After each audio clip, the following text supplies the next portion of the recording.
అందుకు సందేహమా? పోదాం. భుజంబులవాడు మృగరాజమత్యంబు కురికి పుచ్చుకొను నిన్నడుమువాడు.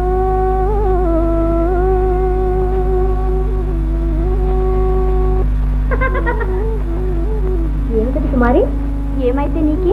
నేను ఎదుగురాని రహస్యాలున్నాయా? అయితే తప్పకుండా చూడాలి. ఇస్తావా లేదా? ఇస్తావా?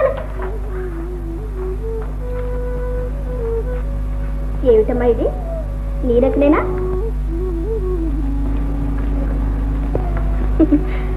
చూశారా స్వామి, మరదలు శృంగార కవిత్వం ప్రారంభించింది. ఆనాడు నువ్వు సరాసరి సందేశంతో పాటు నా వద్దకు దూతనే పంపించావుగా. మాటకు మాట చెల్లించారు. మరి మా అర్జునుడు ఎక్కడున్నాడో? దగ్గర